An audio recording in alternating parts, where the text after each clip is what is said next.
Hi everybody, what is up? Welcome back to the channel. If you exist anywhere on book internet, you probably have seen people discussing Emerald Fennell's new adaptation of Wuthering Heights titled Wuthering Heights. I had actually never read Wuthering Heights by Emily Bronte before, and I had every intention of making one video where I both read the book Wuthering Heights and watched the movie and gave you my opinion on both. But over the course of making this video, I have learned that I'm simply incapable of speaking for a short period of time about either this book or this film adaptation. So instead, we're gonna split it into two parts. This is part one, where we're only gonna be covering the book. It was my first time reading it. I'm gonna go over the plot super in depth and then give you my analysis of it. And in part two, which I'll post next weekend, we'll talk about the movie. So make sure you subscribe so you don't miss it. And this is the moment where you find out that I actually had to refilm the intro because, again, I originally intended to talk about both at once. So with that, I'm gonna pass it back to my past self. There she blows, Wuthering Heights. I was not assigned reading this when I was a child at any point. I read it for this video for the very first time. So buckle up, grab a snack, grab a drink, get your knitting out, because we're gonna be here a while. This book was published in, hang on. I definitely looked this up ahead of time and have it in my notes. First published in 1847 by Emily Bronte. It's the only novel she ever wrote. You might be familiar with her sister, Charlotte Bronte, or her other sister, Anna? She is one of a trio of sisters that wrote novels at the time. Wuthering Heights is the only novel that Emily ever wrote because she tragically passed away when she was in her early 30s from tuberculosis, which is a shame because this really is a very beautiful and stunning work of fiction, and I wish she'd gotten to live more life. But if you know anything about Wuthering Heights, then you probably know that it is notoriously a very confusing book. So going over the plot is not going to be a simple process. Specifically, the narration style, how complicated and interwoven the plot is, and how similar a lot of the names of the characters are, and how much the relationships kind of switch around and the names change as a result. There's essentially two families of people that like marry each other and have children and named their children after their family member. You know what I mean? The family tree, confusing and nebulous. The plot, complicated. And the narration style, unique. This book has not one narrator, but not really two narrators either. We exist in this strange in-between of one and two narrators. It actually ended up being one of my favorite things about my read of this book. It really does play with the narration style, and it's very unique in a way that was very, very fun for me, a book nerd, to read. But I can completely understand why it would be confusing, so I'm gonna break it down in case you ever do decide to read it if you haven't already. Our main narrator is a man named Mr. Lockwood, and the initial kickoff of the book is that Mr. Lockwood moves into an estate called Thurcross Grange. I apologize if I'm not saying that right. That is neighboring an estate called Wuthering Heights, and the same man owns both of them, a Mr. Heathcliff. So obviously, him being the new tenant, he shows up to Wuthering Heights to meet Heathcliff and talk to him, is a little bit off-put by their first meeting, but is determined to be sociable with him,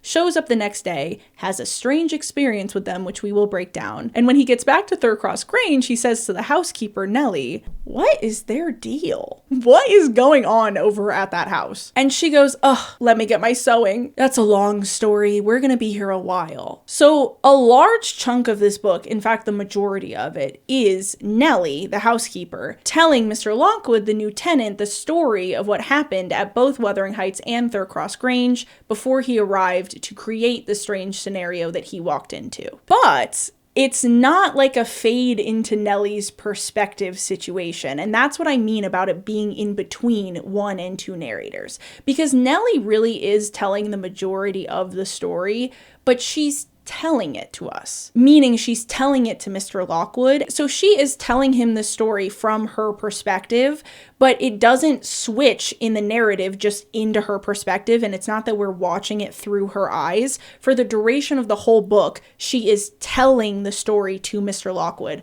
Why does that distinction matter? Because Emily Bronte does this without using quotation marks to distinguish Nellie's speech, because then the entire book would be in quotation marks, basically, because the entire book is the story. However, there are random moments where the phrasing of the paragraph only makes sense if you think of Nellie's dialogue in quotation marks. Let me just read you what I mean. "Before I came to live here," she commenced, waiting no further invitation to her story, "I was almost always at Wuthering Heights." If I just read you that, you would imagine it in quotes, right? The "she commenced waiting no further invitation to her story" being Mr. Lockwood's internal narration. But that's not how it's shown on the page. I'll put a picture on the screen, but you can see there's no quotation marks. That's not just how it kicks off. Throughout Nellie's story, there will be these random moments where Mr. Lockwood's narration and his interpretation of what he's saying, or his feelings about what she's saying, or him noticing the way that she's sitting as she's talking or whatever, will randomly just pop back in.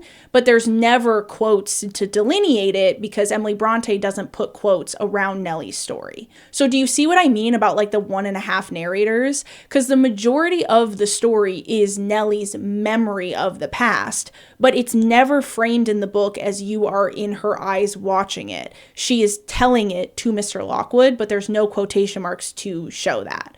So that's why the narration is really interesting, really fun, really unique, but also could be really confusing if you're not prepared for that. And I will admit, even knowing that throughout the book, you have these random moments that are really jarring when Mr. Lockwood's narration comes in and you're like, oh yeah, she's like telling the story to Mr. Lockwood. We're not just in her head. And it could kind of pull me out of the reading experience. It never felt natural to me, and I think it's because it doesn't happen that often. It'll be like every few chapters that Emily Bronte pops in to remind you that this is Nellie's memory. She's telling this story to Mr. Lockwood. So that's the narration style. Like I said, very unique, very fun, a little bit confusing, but if you know that, it is really easy to follow. I think you just have to know that, or else random sentences aren't going to make any sense. But I already mentioned how one of the other things that makes this novel really confusing is the family tree. So I've actually put us together a visual. I have done my best. I will warn you, this is probably still going to be kind of hard to follow. But first, let's go back to the beginning of the book and talk about the strange experience that Mr. Lockwood had that led to Mr. Lockwood asking Nellie, what on earth is the deal over at Wuthering Heights? It's 1801, and Mr. Lockwood has just arrived at Thurcross Grange, which he did rent for a year. As one would in this situation, he goes to introduce himself to his landlord, Heathcliff, who he is surprised to find and noticed is a darker-skinned individual. Will that become important when we start to talk about the film? Only time will tell. Then, in Mr. Lockwood's internal monologue, we get a little bit of an explanation as to why he has sequestered himself to the countryside and these very lonely estates. And he tells us this whole story of this woman that he kind of fell in love with. She was interested in him, but then he wasn't brave enough to pursue her and actually kind of receded from her, and that not only she got really mad at him for this, but everybody else around him kind of thought of him as cruel because he pursued her until she was interested in him and then kind of backed away.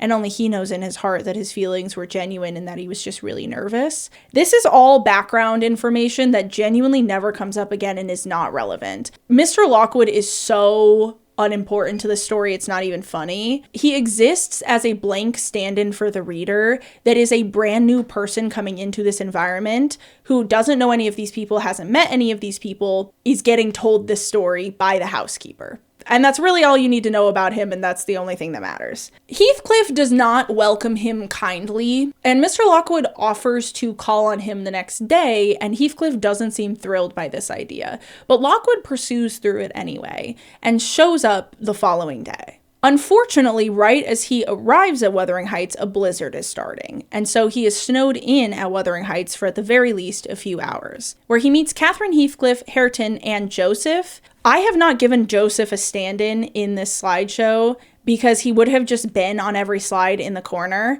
At every point that we go through this, assume Joseph is there and assume he's at Wuthering Heights. Nellie I gave a stand-in for because she moves back and forth between the houses. And most of the photos I used from various movie adaptations of Wuthering Heights, except for Heathcliff, because he's never been played how he actually looks in the book. I used fan art for him. I will link the page I got it from. Hareton he is shocked by because he has horrific manners. So Lockwood assumes that he's a servant and just not like a very good one. Or not a servant that like knows how he's supposed to behave around the gentlemanly guests, if you will. But then when he asks Hareton for stuff, Hareton is really offended that Lockwood thinks he's a servant. So then Lockwood's sitting there really confused because he's like, this guy seems to think he's a gentleman of this house, but he behaves abhorrently. He has no manners. Catherine is a very beautiful woman, but she's very standoffish, a little bit rude to him, and there's also a basket of dead rabbits sitting on the couch. They proceed to have a very awkward initial conversation, the three of them and Mr. Lockwood, where Lockwood makes the mistake of assuming that Catherine Heathcliff is the wife of Mr. Heathcliff, when in reality she's the wife of his dead son.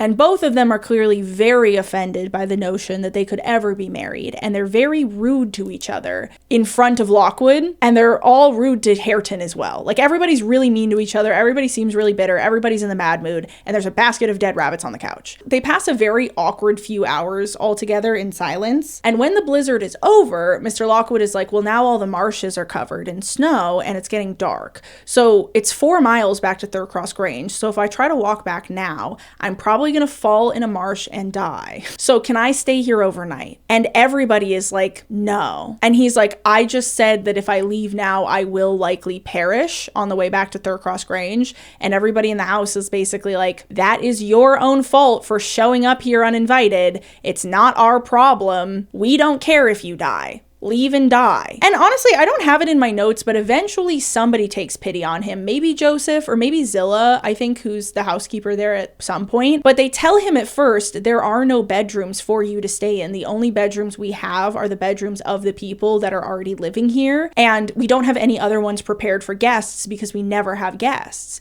And he's like, come on, there has to be like a sofa or like somewhere I can sleep. I don't particularly care if it's comfortable. I'll lay on the ground. I just don't want to die trying to get home right now. And they were like, okay, fine. And eventually he gets led into this room that does have a bed. So this is really weird because they just told him they didn't have a bedroom that wasn't somebody's bedroom. And when he goes in there, he sees these 3 names listed there: Catherine Heathcliff, Catherine Linton, Catherine Earnshaw. Do not be confused by the 3 Catherine names. There's only 2 Catherines in this book. These names are carved on something, if my memory serves, or written on something, and there's a stack of books there, some of which are diaries of at least one of the Catherines. So he does what anyone would do in the situation and picks one of these diaries up and starts reading it. Not sure it's what I would have done, but it does provide us some context for the narrative, so kind of a shitty thing to do, but he's just doing it to move the plot along. And he reads what is clearly a diary entry from a very young woman named Catherine with a young man named Heathcliff who's around her same age, which confuses Mr. Lockwood because the Catherine and the Mr. Heathcliff he just met are not the same age at all. But he reads this whole story about this young girl, Catherine, and then he lies down to go to sleep. He has a very fitful sleep, and at some point dreams of the ghost of a little girl named Catherine. He sees her in the window, he screams and backs away. This draws the attention of Heathcliff, and he tells him that he read the diaries, and then he was like dreaming about this woman named Catherine that he was reading the diaries about, and then her ghost showed up.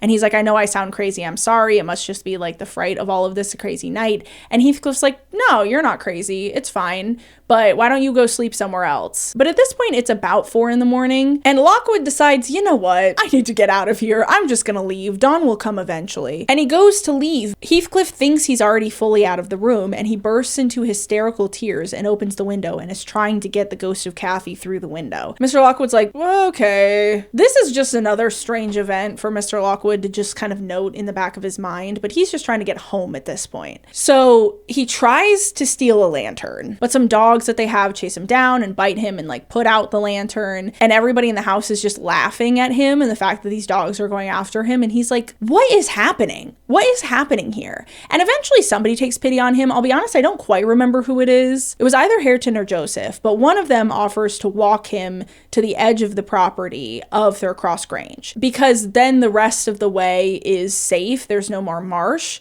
So he walks him to that point and then leaves him to find his own way back to Thurcross Grange, and he doesn't get there until noon, which means that he's been outside in cold enough weather in England for there to be this blizzard from 4 a.m. to noon. And so all of this is what causes him to get back to Thurcross Grange and say to Nellie, the housekeeper, pardon me? Like, what just happened? What happened to all of those people to make them so bitter, so hateful? They all seem to hate each other. They hated me, even though they had just met me.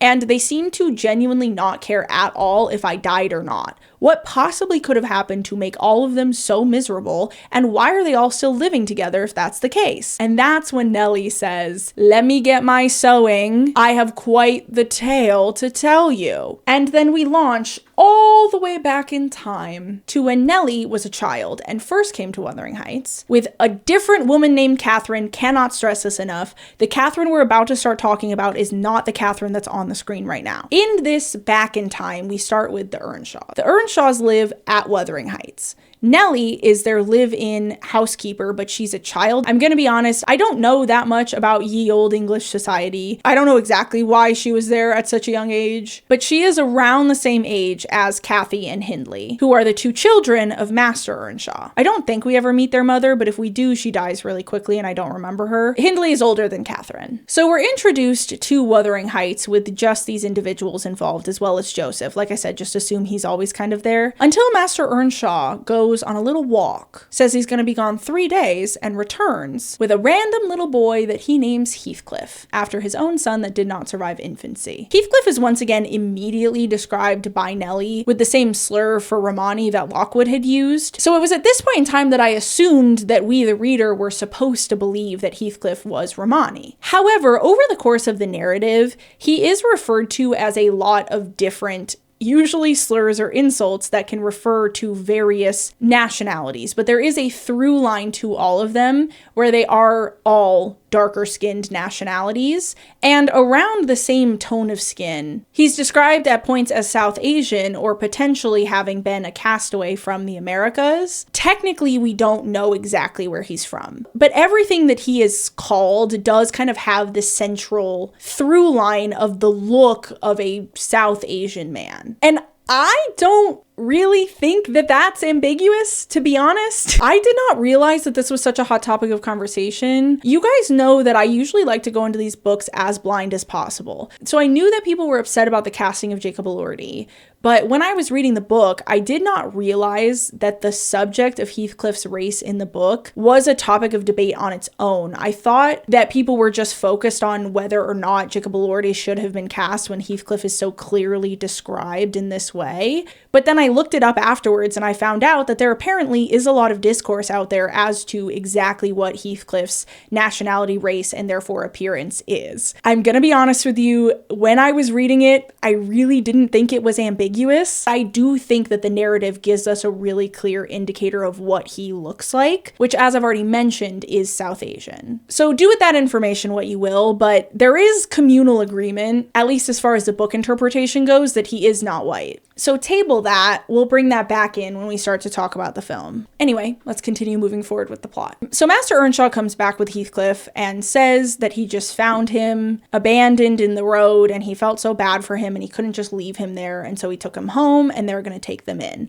I saw a really interesting theory from somebody that potentially Heathcliff is actually Master Earnshaw's illegitimate child, but I couldn't really find any critical consensus on that, but I did think it was a really interesting theory.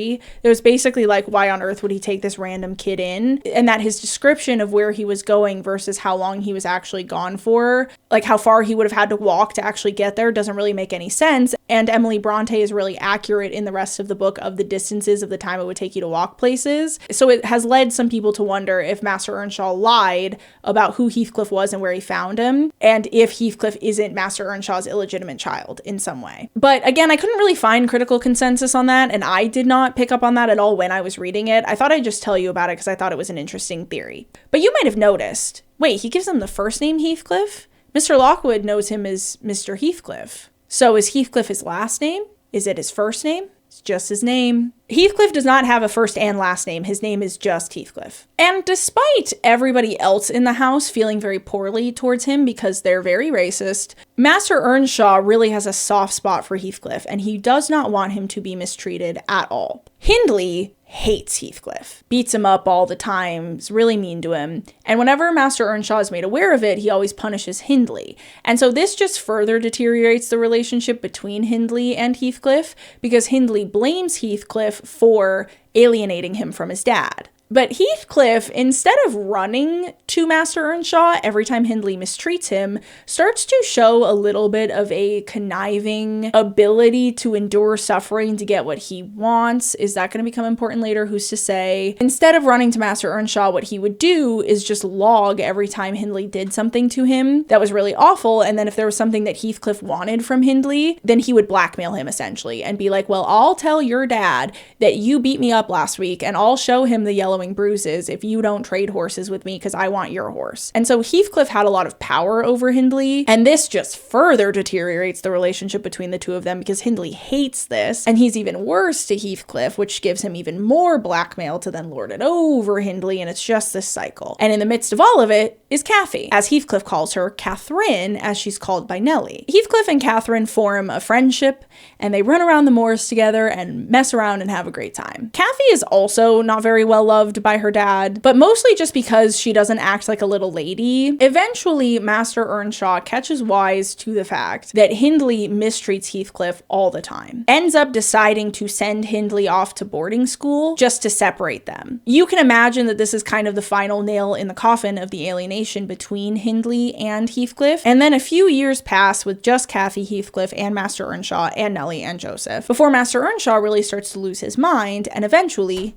dies, which makes Hindley the lord of the house. So he shows back up from school to be the man of the house with a new wife, Frances, that nobody knew about, and they are horrifically in love. At this point in time, if my memory serves, Kathy and Heathcliff are around 12 or 13, and Hindley's a little bit older than them. Him and Frances are madly in love with each other. They're making out all the time. They're being real PDA in front of everybody, and whatever Frances wants, she gets. But Hindley still despises Heathcliff. So the second he shows up at the house, he immediately takes Heathcliff and puts him into the fields with all the other farm workers and does not treat him like a sibling of the house the way that Master Earnshaw did. So Kathy is still getting all of her schooling and is still being raised to be a lady, even if she doesn't really act like one at this point in time. And Heathcliff is now one of the field workers. And he's also still quite mistreated by Hindley, but he just has to endure it at this point because Hindley's the one who owns the house. Over the years, Catherine advances more and more away from Heathcliff in her studies, and he struggles to keep up with her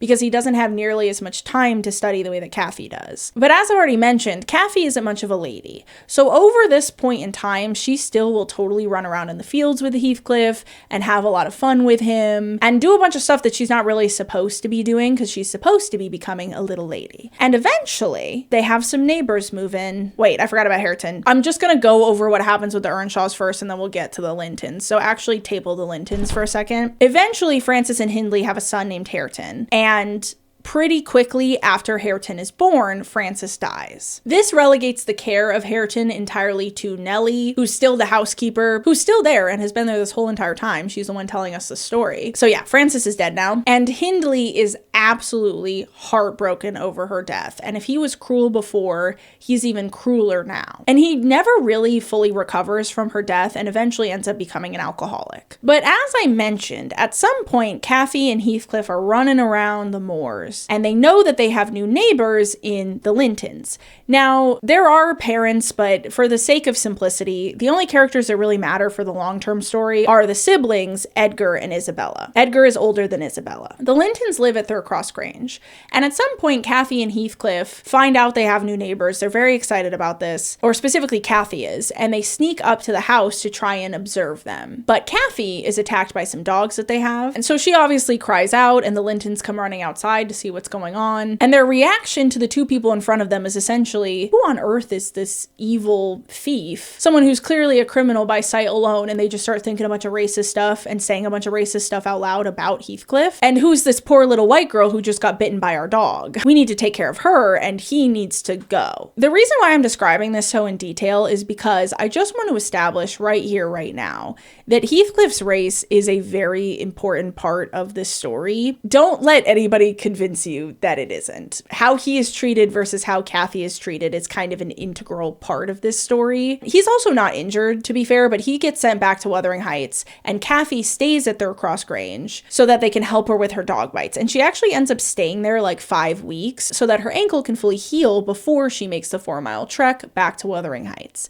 And by the time she returns, she's quite the proper lady. And she's just not as interested in running around with Heathcliff anymore, but she still loves Heathcliff himself. But Heathcliff has been absolutely threatened by Hindley and told, you need to separate yourself from Kathy. If I see you talking to her, if I see you interacting with her, I will cast you out, refuse to give you any kind of reference anywhere else. Surely nowhere else will take you. Surely no one else will just blindly trust you because of your race, of course. Almost like that's a pretty important theme. So you'll be destitute and have no way to survive. So it really behooves you to listen to me and to avoid Kathy. So he's trying to be standoffish towards her and eventually has to be kind of mean to her to get her to leave him alone. And in the aftermath is having a conversation with Nellie where he says, but Nellie, if I knocked him down 20 times, that wouldn't make him less handsome or me more so. I wish I had light hair and fair skin and was dressed and behaved as well and had a chance of being as rich as he will be. Almost as though his race is actually like quite important to what's going on. So then chronologically we get all this stuff with Francis and them having Hareton and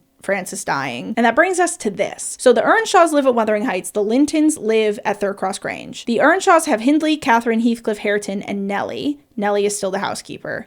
I think actually she's technically Catherine's lady's maid at this point in time, but I'm not sure it matters. Edgar and Isabella are the main Lintons that we care about. Edgar starts to call on Kathy, the 1800s equivalent of hitting on her, and she really is enjoying this time with Edgar. We spend some time with them like this, where Edgar is calling on Kathy, but she's still hanging out with Heathcliff sometimes, and we start to see the early rumblings of a love triangle here. And eventually, Edgar asks Kathy to marry him, and she says yes. But Nellie's still our narrator, so we find out about this because she's telling Nellie about it. And when she's telling Nellie about it, she says, I can't help but feel like that wasn't the right thing to do. I can't help but feel like that wasn't a good idea to say yes to him. And Nellie's like, why? Do you love him? And she says, yes, I do love him, but there's Heathcliff. But I know that it would degrade me to marry Heathcliff, and Edgar has money. And at this point in time, Heathcliff, who was actually eavesdropping on this conversation, gets up and runs out of the room. Or he was under the window. I don't know. He hears this somehow, but he gets up and leaves, and Kathy does not realize that he overheard this. But Nellie does know that. Kathy goes on to say that she loves Heathcliff, but isn't it the best situation for everybody that she marries Edgar because she loves him too, and then they can make sure that Heathcliff always has a place, and then Heathcliff isn't reliant on Hindley to survive. And so she can kind of get Heathcliff out of this horrible situation, and the both of them can go to live at Third Cross Grange. And she gets to keep both of her boy toys, and she never has to choose between the two of them. Which brings us to one of the most important details for me in reading this book that I was actually kind of fascinated to read, given what I knew about it going in, which is that Kathy does love Edgar. This is a genuine love triangle, where she actually has feelings for both of them. It's not that Edgar provides her the money and the security while Heathcliff is who she actually loves. Her love for Edgar is based in comfort and security, but that is a basis for love. Like, she can love him because she feels comfortable around him, because she feels really safe with him, and because she knows that she is safe with him. But she has a very passionate love with Heathcliff. But with that passion comes a negativity that doesn't exist with Edgar. And she has this very beautiful passage where she's explaining all of this to Nellie. This is some dialogue that's all kind of separated out, but the dialogue is the only part that matters for the point I'm making, so I'm going to skip some of the description. If I were in heaven, Nellie, I should be extremely miserable. I dreamt once that I was there. I was only going to say that heaven did not seem to be my home, and I broke my heart with weeping to come back to earth, and the angels were so angry that they flung me out into the middle of the heath at the top of Wuthering Heights, where I woke sobbing for joy. That will do to explain my secret as well as the other. I've no more business to marry Edgar Linton than I have to be in heaven, and if the wicked man in there had not brought Heathcliff so low, I shouldn't have thought of it. It would degrade me to marry Heathcliff now, so he shall never know how I love him. And that, not because he's handsome, Nellie, but because he's more myself than I am. Whatever our souls are made of, his and mine are the same, and Linton's is as different as a moonbeam from lightning or frost from fire. My great miseries in this world have been Heathcliff's miseries, and I watched and felt each from the beginning. My great thought in living is himself. If all else perished and he remained, I should still continue to be. And if all else remained and he were annihilated, the universe would turn turn to a mighty stranger. I should not seem a part of it. My love for Linton is like the foliage in the woods. Time will change it, I'm well aware, as winter changes the trees. My love for Heathcliff resembles the eternal rocks beneath, a source of little visible delight, but necessary. Nellie, I am Heathcliff. He's always, always in my mind. Not as a pleasure, any more than I am always a pleasure to myself, but as my own being. So don't talk of our separation again. It is impracticable. That's a hard word to say. So she does love Edgar. And in that part, the way that she describes it, she clearly loves Heathcliff a lot more.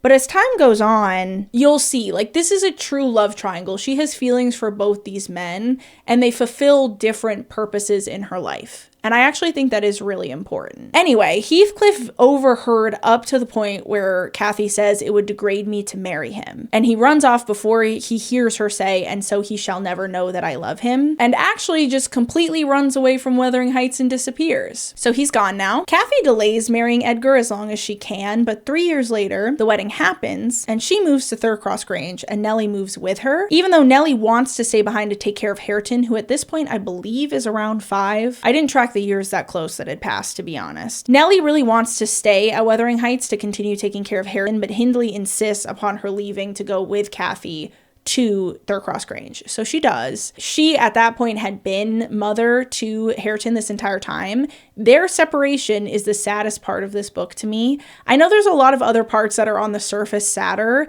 but one of the key things about this book is that everybody sucks. Everybody sucks really bad. So by the time bad stuff starts really happening to people, you don't honestly really feel that bad for them. This is a little bit a book about a lot of people that make really bad choices and then reap the consequences of those choices. In a way, I mean, there's obviously more to it than that, and certainly some things happen that nobody could ever deserve. But ultimately, Hareton's just an innocent child, and Nellie's the narrator, right? She's telling us this story. I don't know if that kind of affects how at least I ended up feeling about her, but I really didn't end up feeling like she was a bad person at all. And so her and Hareton getting separated is like really sad. It's tragic, actually. You might be like, Meredith, wait a minute. This next slide has Heathcliff on it. What on earth? Cathy is married to Edgar now. So now her name is Catherine Linton. And her, Edgar, and Isabella, Edgar's sister, all live at Thurcross Grange for a while. And Nellie is with them while Hindley and Hareton are still at Wuthering Heights. I probably could have made this slide better, but whatever. You'll see why some people aren't on it in a second. Anyway, after quite a long time of them being engaged and then a bit of them being married, Heathcliff shows back up out of the blue. But now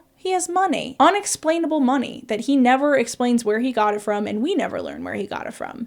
So this leads Nellie to speculate that he made it in nefarious ways, but none of that matters. All that matters is that now Heathcliff is rich. And what ensues from that point forward is a true love triangle between Cathy and Edgar and Heathcliff, where Heathcliff visits all the time, and Edgar at first is okay with this, simply because he doesn't mind his wife having a friend. And Heathcliff is living at Wuthering Heights with Hindley at this point in time, which is really confusing to Cathy because she knows how much they hate each other. So she doesn't really understand how they're living together, but everybody that she talks to that interacts with the house at all is adamant that the two of them are up all night being really chummy with each other and that they do seem to have buried the hatchet. So she's like, okay, good for them. We get all of that for a while. At some point in those events, Isabella admits to Cathy in private that she has the hots for Heathcliff. Cathy's reaction to this is essentially to tell Isabella that Heathcliff would eat her alive, that she's way too innocent for him, and that he would be dangerous for her genuinely. Isabella's like, isn't he your friend? How can you talk about your friend like this? And Cathy's like,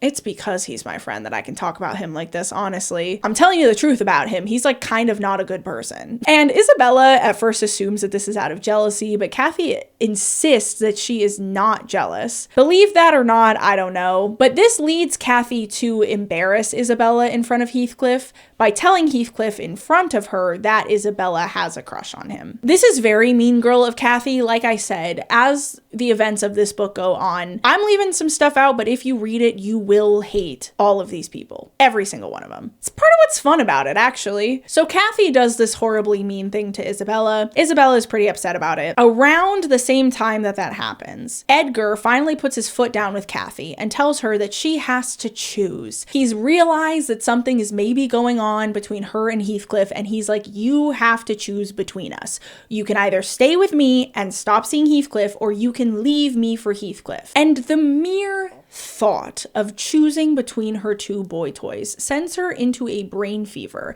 that she never recovers from. And it is eventually what she succumbs to and dies, but not before some other stuff happens, which we of course will go over. And I just think that's queen behavior. And that's what I mean when I say I think it's important to establish that she does have feelings for Edgar. Like, in her ideal world, her and Edgar are married and Heathcliff lives in their house and she spends time with both of them all the time. Like, she wants a reverse harem. That's what she wants. She doesn't get what she wants, but that is what she wants. At least in my interpretation of it. Maybe you disagree. This brings us to an incredible passage where Kathy has told Nellie that she thinks she's going to die of madness, but Nellie thinks she's just being dramatic. This passage is going to be confusing to read out loud because Miss Linton at the beginning is Isabella. It's spelled M-I-S-S, right? So I'll just replace it with Isabella to make it not confusing. While Isabella moped about the park and garden, always silent and almost always in tears, and her brother shut himself up among books that he never opened, wearying, I guessed, with a continual vague expectation that Catherine, repenting her conduct, would come of her own accord to ask pardon and seek a reconciliation. And she fasted pertinaciously, under the idea, probably, that at every meal Edgar was ready to choke for her absence, and pride alone held him from running to cast himself at her feet. I went about my household duties, convinced that the Grange had but one sensible soul in its walls, and that lodged in my body.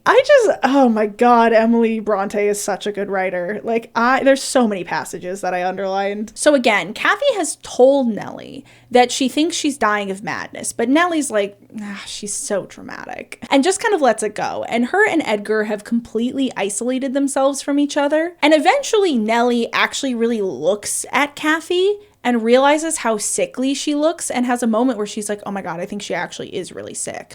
So she runs to go tell Edgar, and Edgar comes in to see her, and immediately Edgar is pretty upset that Nellie didn't tell him how sick Kathy was. Now, Nellie insists to Mr. Lockwood, because don't forget, this is a story she's telling to Mr. Lockwood, that she had no idea. She truly did not understand how sick Kathy was, and that, of course, if she had known that, she would have told Edgar. But Nellie is the one telling the story. So do with that information what you will. I wouldn't put it past Emily Bronte to make her a little bit of an unreliable narrator. At this point, Kathy does tell Edgar that she has no more love left for him. So she's still sick, at this point is bedridden, but Edgar is nursing her. And we find out right at this moment that she's actually pregnant. I have no idea when she became pregnant, but this was at a time where it would have been a lot harder for even the people around to be able to tell when she got pregnant. Safe to assume before her and Edgar got in the fight, because I don't know how they possibly could have created a child if they weren't even speaking to each other. But we don't know exactly when she befalls pregnant, but we, the reader, find out that she's pregnant at this point in time when Edgar realizes how sick she is and starts trying to nurse her back to health. So Heathcliff and Isabella end up running off to get married.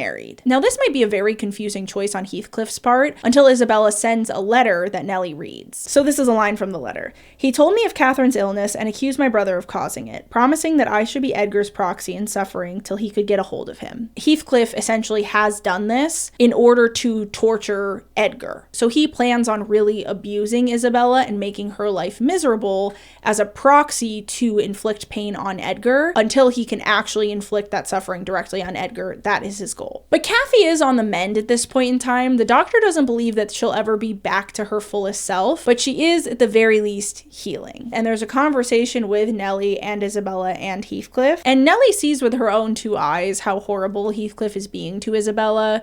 He's just, even in front of Nellie, just verbally being kind of awful to her and insulting her. And to be fair, Isabella's insulting him back, but I don't really blame her for that. But Heathcliff is trying to convince Nellie to help him see Kathy. She does not want to allow this for layers of reasons. One, she hates him. And two, she is convinced that if Heathcliff actually were to visit Kathy, that would send her immediately back into the fits of the worst of her mental illness and potentially would be what kills her. So she's adamant for layers of reasons that she's not going to help Heathcliff sneak in to see Kathy, but she eventually does agree to. And to be honest, when I was reading it in the moment, it was really hard to understand why she eventually agrees to it. She explains why here. Well, Mr. Lockwood, I argued and complained and flatly refused him 50 times, but in the long run, he forced me to an agreement. I engaged to carry a letter from him to my mistress, and should she consent, I promised to let him have intelligence of Linton's next absence from home, when he might come and get in as he was able. I wouldn't be there, and my fellow servants should be equally out of the way.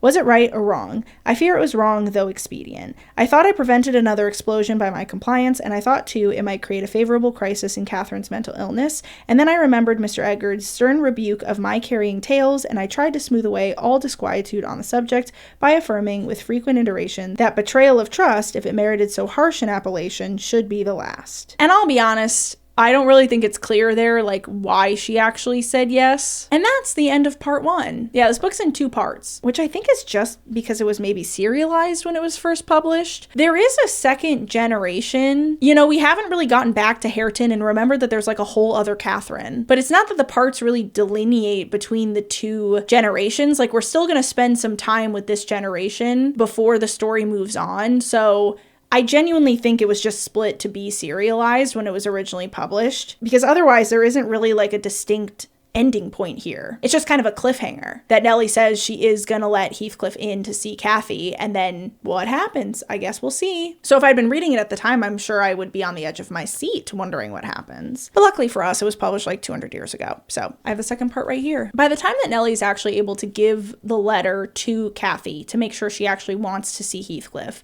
before he's allowed in, Heathcliff is like chomping at the bit and Edgar is away. So Kathy basically gets the letter and Heathcliff's like outside, like already coming into the house. Like, he doesn't actually really wait for her permission. And they have a very romantic embrace where they're kissing all over each other. But this really internalizes to Heathcliff that Kathy is on her last legs. There's a conversation between Kathy and Heathcliff that I want to read you some of because it was really pretty, but I'm gonna skip all the in-between. Like I said, the dialogue is really the part of this that's compelling. So it starts with Kathy. "You and Edgar have broken my heart, Heathcliff, and you both come to bewail the deed to me as if you were the people to be pitied. I shall not pity you, not I."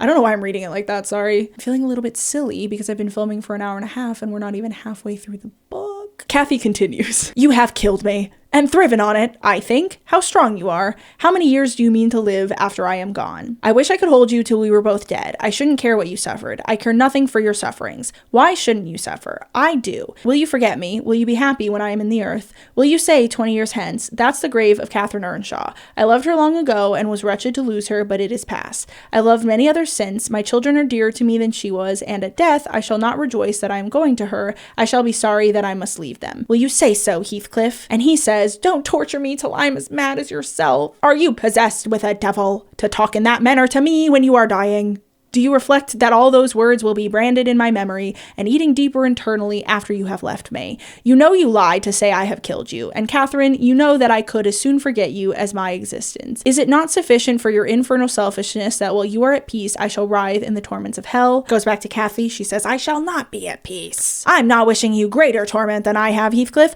I only wish us never to be parted. And should a word of mine distress you hereafter, I think I feel the same distrust underground, and for my own sake, forgive me. Come here and kneel down again. You never harmed me in your life. Nay, if you nurse anger, that will be worse to remember than my harsh words. Won't you come here again, do?' And he at first isn't going back to her, and so she turns to Nellie, who's still in the room. 'Oh, you see, Nellie, he would not relent a moment to keep me out of the grave. That is how I'm loved. Well, never mind. That is not my Heathcliff. I shall love mine yet and take him with me. He's in my soul.' And eventually, a little bit later, Heathcliff says to her, 'You teach me now how cruel you've been. Cruel and false. Why did you despise me? Why did you betray your own heart, Kathy? I have not one word of comfort. You deserve this. You have killed yourself. Yes, you may kiss me and cry and wring out my kisses and tears. They'll blight you. They'll damn you. You loved me. Then what right you had to leave me? What right? Answer me, for the poor fancy you felt for Linton. Because misery and degradation and death and nothing that God or Satan could inflict would have parted us. You, of your own will, did it. I have not broken your heart. You have broken it, and in breaking it, you have broken mine. So much the worse for me that I am strong. Do I want to live? What kind of living will it be when you, oh God, would you like to live with your soul in the grave?' 'Let me alone,' sobbed Catherine. 'If I've done wrong, I'm dying for it. It is enough. You left me too, but I won't upbraid you. I forgive you, forgive me.' And back to Heathcliff. 'It's hard to forgive and to look at those eyes and feel those wasted hands,' he answered. 'Kiss me again and don't let me see your eyes. I forgive what you have done to me. I love my murderer, but yours, how can I?' And then Linton comes back and is like, 'Get out of here, Heathcliff.' And Heathcliff's like, 'I'll be in the garden. This next paragraph starts the next chapter, and I'll take the opportunity to remind you that this is a story that Nellie is telling Mr. Lockwood. So this paragraph only makes sense when you think about it in that context. About 12 o'clock that night was born the Catherine you saw at Wuthering Heights, a puny 7-month child, and 2 hours after, the mother died, having never recovered sufficient consciousness to miss Heathcliff or know Edgar. So I forgot to mention that towards the end of Heathcliff's visit, she kind of passes out, and that's when Edgar shows up and banishes Heathcliff from the house. I moved him up to make this make more sense. All of that to say that over the next night, Catherine Linton gives birth to none other than Catherine Linton, and then dies. So we went from one Catherine Linton to another Catherine Linton, but it is a different person. So we still have a Catherine Linton in this story, but she is now an infant. Also, Hindley's just kind of been there the whole time, living at Wuthering Heights with Heathcliff. He just wasn't really relevant to everything we just talked about. There's some characters we haven't talked about in a while, so I'm going to take a second to remind you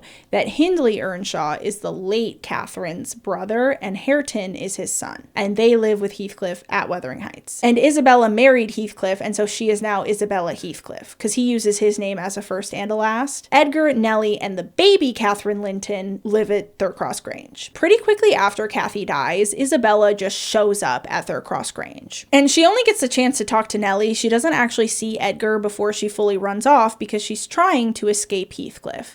She tells Nellie a pretty horrific tale of how Heathcliff has been treating her. By the way, I told you guys before that Nellie was hearing from people that Heathcliff and Hindley seemed really chummy. It's unclear if all of those people were just lying to Nellie or if they were chummy for a while and weren't again. But at this point in time, Heathcliff and Hindley's relationship is kind of the reverse of what their relationship was when Hindley first became Master Earnshaw after his dad dies. So Heathcliff is really awful to Hindley, and Hindley doesn't really seem to be fighting him back. Isabella then tells Nellie about how one fateful night, Heathcliff brutally assaults Hindley, stops just before he kills him. Heathcliff also rapes Isabella. And that is the moment where, understandably, Isabella is like, I need to get away from him. I cannot live like this. And she ends up having an opportunity later that night to escape, and she runs all the way to Thurcross Grange, and she's only stopping through there long enough to get Nellie to call her a carriage. She refuses to even stay to try and see Edgar because she's trying to get away before Heathcliff realizes that she's escaped and get to a place where he doesn't know where she is, so he can't come find her and drag her back. And she succeeds in doing that. Isabella runs off, she gets her own place, good for her, and 9 months later gives birth to a son with Heathcliff, who she names, and don't blame me for this, don't shoot the messenger, dig up Emily Bronte and yell at her. His first name is Linton. I don't know why I animated it like that. I didn't mean to do that. I just saw that out of the corner of my eye. Yeah, his name's Linton Heathcliff. So just so everyone's on the same page, we've had the Earnshaws and the Lintons and Heathcliff this whole entire book. And then a character comes into play whose name is Linton Heathcliff. It's not my fault. And that's not the end of the names getting real confusing and weird, okay? Let's just keep going. So about 6 months after this happens, Hindley dies. And after Hindley's death, it is discovered by everybody else in this narrative that all of those nights that Heathcliff and Hindley were up gambling, Heathcliff was basically robbing Hindley of everything he has. This was a very, very, very long con on Heathcliff's part, where Hindley kept borrowing money from Heathcliff in the form of gambling debt. I don't know if that makes sense. I worded that sentence in a really confusing way. Basically, Hindley and Heathcliff gambled together all the time. And over time, Hindley had ended up more and more and more and more and more in debt to Heathcliff. And eventually this leads to some kind of legal paperwork that shows that Hindley owes Heathcliff the estate of Wuthering Heights. So that is why Hindley wasn't really pushing back against Heathcliff the way he used to, because actually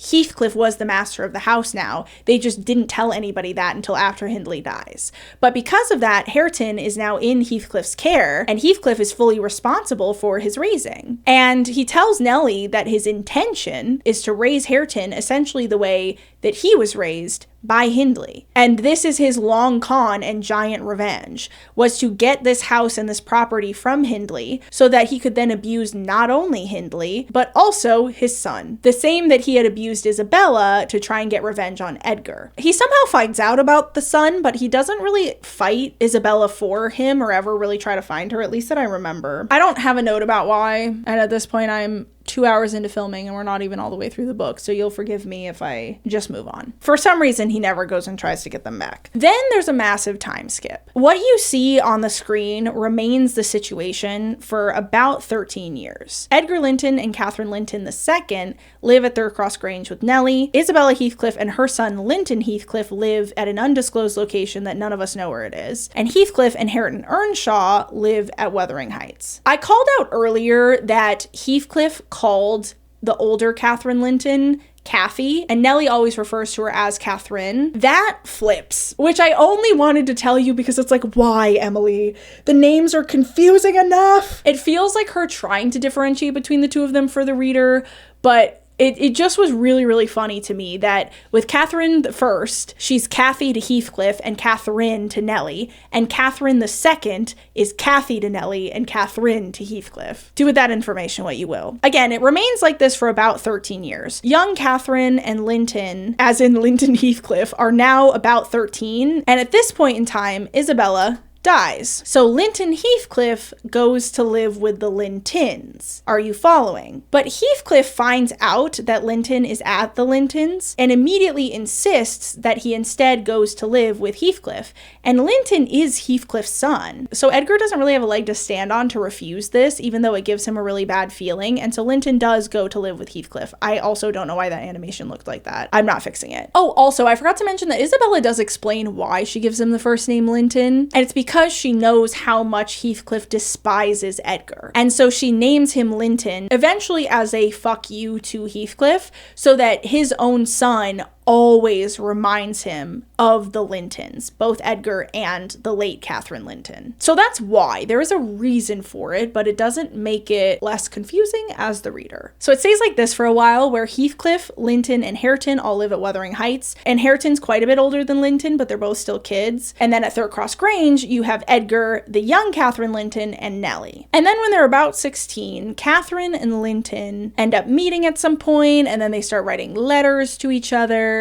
And Nellie keeps trying to warn Catherine that this is a bad idea, but then she gets sick, and so Catherine starts sneaking out of the house to go visit Linton. Part of why Nellie is super against this is because at some point Heathcliff just directly tells her that his goal is to get Linton and Catherine to marry, because Catherine is Edgar's only child, meaning that whoever she marries will end up owning Third Cross Grange, and Linton is very sickly. So Heathcliff believes that Linton will not survive much into his adulthood if he makes it to adulthood at all. At that point in time, the property would then become Heathcliff's, and that's what he wants. So this is his master plan. So Nellie knows this, and she keeps trying to tell Catherine, do not fuck around with Linton. This is a bad situation. But Catherine doesn't listen to her. At some point, I believe in this era as well, or potentially when they were all 13, Heathcliff also tells Nellie that it was every intention of his to mistreat Hareton to the point that Hindley mistreated him, but he almost can't bring himself to do it because Hareton really is just a very good kid. And he finds himself having some affection for Hareton, and this leads to him being more affectionate towards him than he intended to be, and ends up making his peace with the fact that it'll have to be enough of a revenge to Hindley for him to just raise Hareton with no manners and have him work in the fields and not raise him to be a gentleman.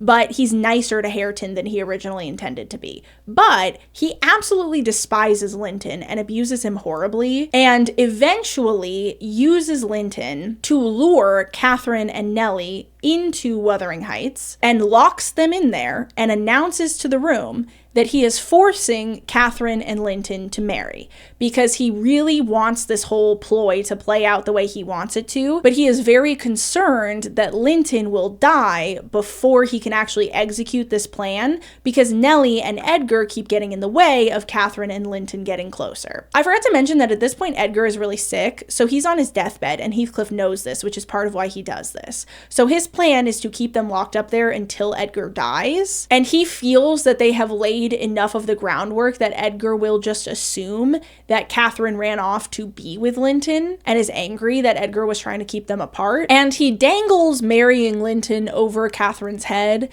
and basically says if she agrees to marry him, that Heathcliff will let her out to go explain to her dad whatever she wants to tell him, because it doesn't really matter because he probably only has a few days left. So Heathcliff's like, if you want to lie to him, lie to him. If you want to tell him you married Linton, tell him you married Linton. But I'm only going to let you out of the house if you actually marry Linton. And then Nellie gets locked in a room for 5 days by herself, and she has no idea what happens in that time. And eventually, when she gets let out, she finds out that Catherine agreed to marry Linton for this because she can't stand the idea of her dad dying, thinking she just up and left him and hates him because he was trying to keep her from Linton. But Heathcliff doesn't stick true to his word and actually doesn't allow Catherine out of the house, even though she did what he wanted and married Linton. Nellie is allowed to go back to Thurcross Grange, where she puts together a group of men to send them over there to forcefully free Catherine. And she explains to Edgar a little bit about what's going on. Edgar calls for a lawyer to try and get him there to change his will so that Heathcliff's plan won't work, but the lawyer keeps delaying and delaying and delaying, and he never shows up. And the men also come back from Wuthering Heights and are like, yeah, the man of the house there said that she didn't want to come out. And Nellie's like, you idiots! I told you he was holding her captive! Go back and get her! But Catherine escapes on her own, I'm pretty sure, and just shows up at Thurcross Grange. So she does get a goodbye to Edgar, but he passes before the lawyer shows up, and they end up finding out that the lawyer was getting paid by Heathcliff to ensure that he did not show up to change Edgar's will before he died. So there's nothing anybody can do. Catherine's property passes to Linton. So now it's like this. Edgar's dead. Nellie is still living at Thurcross Grange by herself. Heathcliff's plan is to rent out Thurcross Grange, and we are approaching the point where Mr. Lockwood entered Wuthering Heights. Because don't forget, this is a story being told to Mr. Lockwood. Nellie at this point in time is just living at Thurcross Grange by herself, and Heathcliff, Linton, Catherine, and Hareton are all living at Wuthering Heights, and eventually Linton dies. So Heathcliff gets what he wants, and all of Catherine's property passes to him, and he decides to rent it out. And this brings us up to the point where Mr. Lockwood moves in. So Nellie has finished her tale and has caught Mr. Lockwood up to exactly what's happening in the present day. We also get a tiny amount of explanation that when Catherine first arrives there, she locks herself in her room for like days or weeks, and nobody comes to visit her or tries to help her in any way, shape, or form.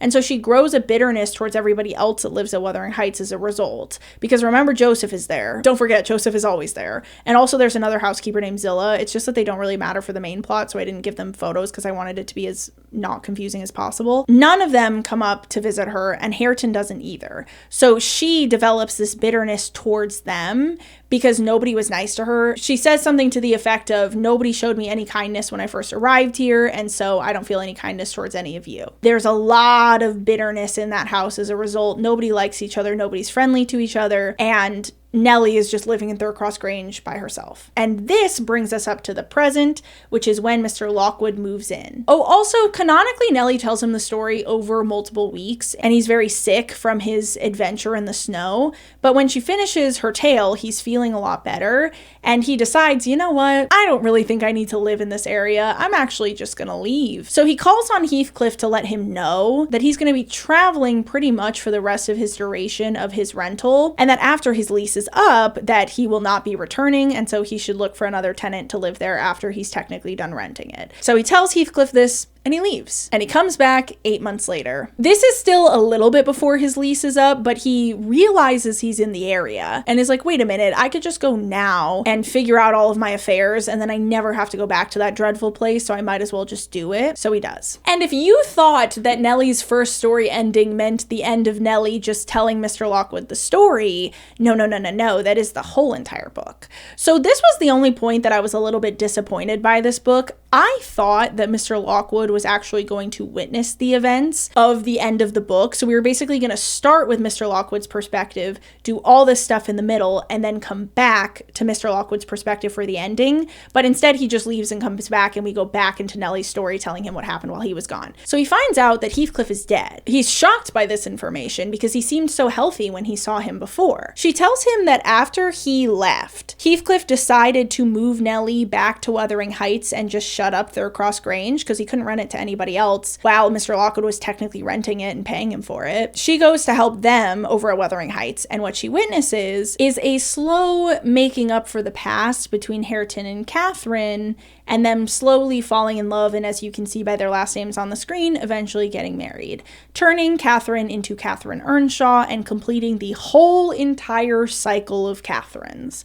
which we will break down when we talk about themes and messaging and story. And over the course of that time, Heathcliff is still just really bitter, really evil, but he kind of has a moment with Nellie where he says, I just don't have it in me anymore. Like, the revenge isn't really bringing me the joy it used to, and I just have this feeling that the story's about to end. And Nellie's really confused. She's like, what? You're so healthy. What are you talking about? And he's like, no, I think I'm going to die soon. But he seems happy about this. Over the course of the next little bit, he refuses to eat and is really, really giddy and happy and skipping around. And Nellie is super confused. He slow rolls some information to her over a few days about how he meant what he said. Oh, I forgot. I meant way back when the first Kathy died to read you guys what he said to her dead body, because it was really pretty and is actually kind of important. This is Heathcliff crying over the first Catherine's dead body. The first Catherine Earnshaw. I'm just realizing it says Catherine Earnshaw and I have Catherine Earnshaw on the screen. Different Catherines. And this is a very famous passage from this book. Catherine Earnshaw, may you not rest as long as I am living. You said I killed you. Haunt me then. The murdered do haunt their murderers, I believe. I know that ghosts have wandered on earth. Be with me always. Take any form. Drive me mad.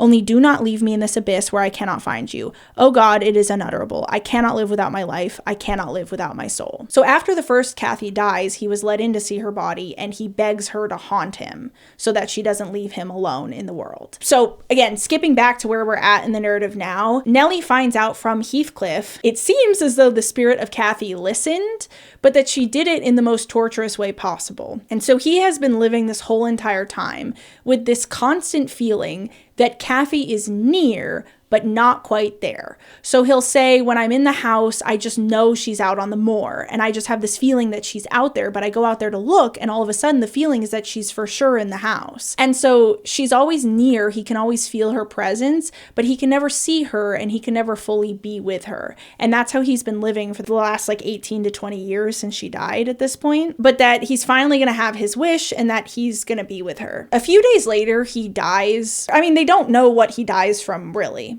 And Nellie speculates that the not eating isn't what killed him, because it was only a few days, but that it was a result of whatever it was that was killing him that he seemed to be aware of, but nobody else knows what it is. He's buried with Catherine. He begs Nellie to ensure that he's buried with Catherine in a specific way. I believe he asks her to remove Edgar, like Edgar and Catherine are buried together because they were married, and he asks her to remove Edgar or move him and actually bury him in Edgar's spot or something like that, or to put him on the other side of her. It wasn't entirely clear to me, and I spent a little bit trying to figure out what he was talking about, and then I just gave up. But for reasons Nellie can't even explain, despite the fact that according to her it ends up the gossip of the neighborhood and everybody's really scandalized, she agrees to whatever Heath asked her for and buries him with Catherine as though they were the ones married, either replacing where Edgar is with him or putting him on her other side in the plot. And the book ends with Nellie telling Mr. Lockwood that Catherine and Hareton have gotten really close and are sure to get married soon, and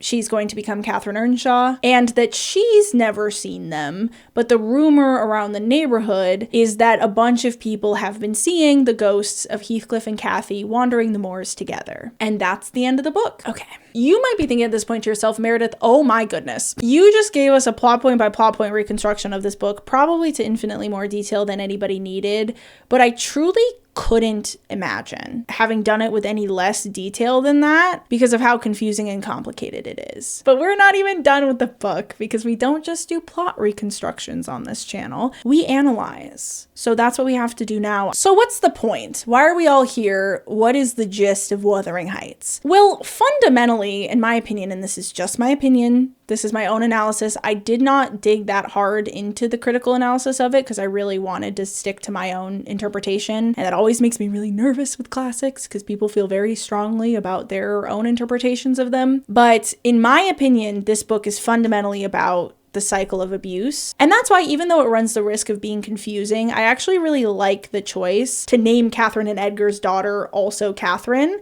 so that when she's born, she has the exact same name as her mom. And I actually also think not calling her Catherine Linton II, like, Hindley really abuses Heathcliff. Heathcliff is a very complicated character because he experiences horrific abuse and mistreatment, but he goes on to become not just like the people who abused him, but infinitely worse. But throughout the beginning of the book is his undying love for Kathy. And you also understand how he ended up the way that he did, and you see him experience the abuse. So for a time after he becomes really bitter, you feel for him, but obviously he wears away that goodwill, and by the end of the story, he is 100% the villain. But we see the first Catherine have these two men in her life struggle to choose between the two of them. She truly loves Heathcliff, but they are kept apart. They're not allowed to be together. She develops a love for Edgar, but she never really loves him as much as she loves Heathcliff, and she ends up in this weird love triangle between the two of them, and eventually this is what kills her. And immediately upon the first Catherine Linton dying, there is another Catherine Linton,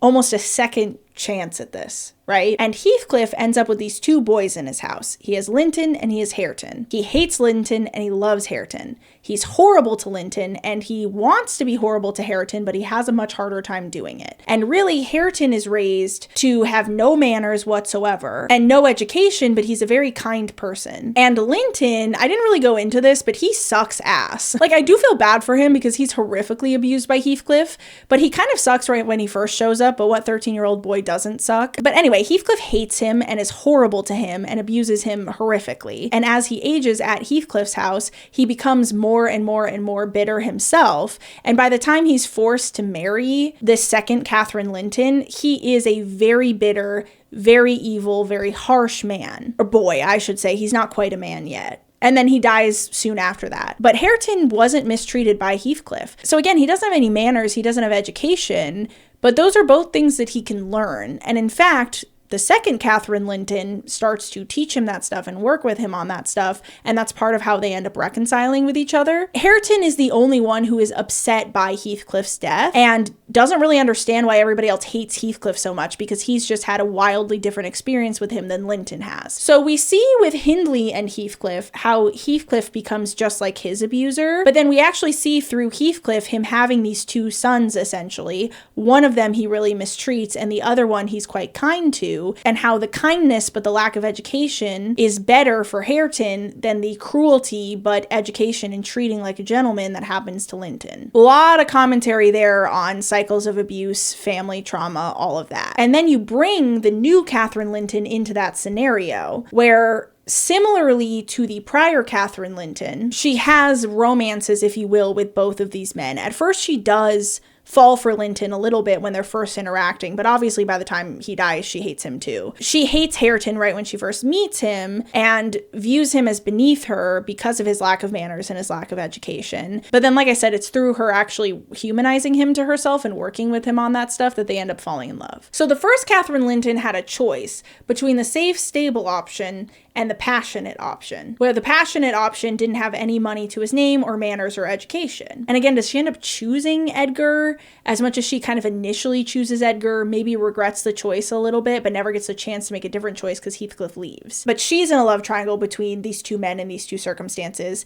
And the second Catherine Linton, again, she doesn't really end up in a love triangle per se because she has different feelings for them at different points in time, but ends up marrying both of these men. Marrying one not by choice, and then he dies, then marrying the other. So the first Catherine Linton has this passing fancy for Edgar, and he's a gentleman and he has money and all of that, but she's deeply in love with Heathcliff, but he has no money to his name, he has no manners, he has no education, so she ends up choosing Edgar. That passing fancy does grow into a safe and stable love, but she never has the passionate love with him that she has for Heathcliff, and eventually the heartbreak of this whole situation is what she succumbs to. And in that moment, Heathcliff becomes the mouthpiece for Emily Bronte to tell us, the reader, that Kathy made all the wrong choices and broke her own heart and killed herself in the end. The second Catherine Linton is offered the same choices. She never really gives her heart over to Linton Heathcliff, but after Linton dies, and so he gets removed from the equation, the second Kathy and Hareton are left together,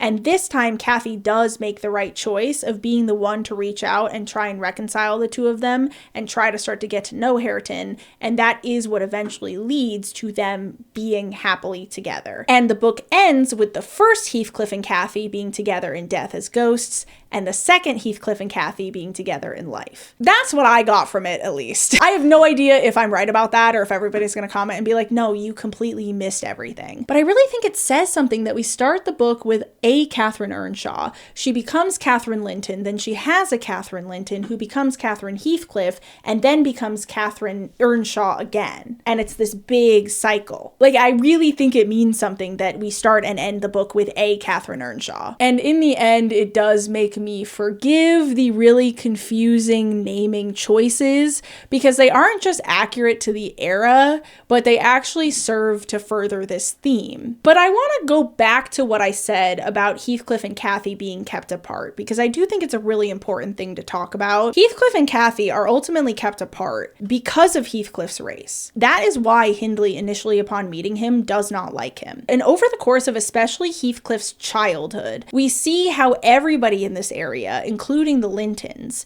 with the exception of Kathy and Master Earnshaw, are horrible to Heathcliff and hate him because of his race. That's why they don't like him. So it's not just that he doesn't have money, and it's not just that Hindley doesn't like him. We have to talk about why Hindley doesn't like him. He and Kathy can't be together not just because he doesn't have money, not just because Hindley doesn't like him, but because of his race. Because you can't talk about why he doesn't have money, you can't talk about why Hindley doesn't like him, you can't talk about why the rest of society doesn't like him either, and why it would be impossible for him to make money or provide for Kathy without talking about Heathcliff's race. It's a key part of why they cannot be together. And is potentially also why it works out between Hareton and the second Catherine Earnshaw in a way that it doesn't work out between the first two. Because Hareton is also white. Oh, and also, yes, I know that she marries both of her cousins canonically if you were tracking the family tree. That happened at the time. We just need to get over that and move on. Anyway, it's potentially part of the reasoning behind why the second generation couple worked in a way that the first generation couple didn't. I do think that you cannot really analyze this book and look at it super in depth without this conversation about Heathcliff's race. There's actually very modern feeling commentary in here about racial dynamics. I was very surprised by that. And I don't mean an insult to Emily Bronte there. I just kind of blindly assumed that any white person in England was probably themselves horrifically racist. So the idea that she could have had this commentary on racism in England at the time was surprising and nice almost to read. Like, obviously it's not nice to read how Heathcliff was treated. That's not what I'm saying. But I'm saying it was nice to read a classic of this point in time that seemed to be making some real definitive and accurate and good commentary on racial dynamics that still applies to this day. Again, at the very least, that's what I took away from it. I'm so nervous about this video because this book is so complicated and we know details are not my cup of tea. So if I got anything wrong, I'm so sorry. If I misinterpreted anything, I'm so sorry. I really tried my best. That is going to be all for me today, you guys. Don't forget to subscribe so you don't miss part 2 of this video where we go super in depth into the film adaptation. I love you and I'll see you in the next one. Bye!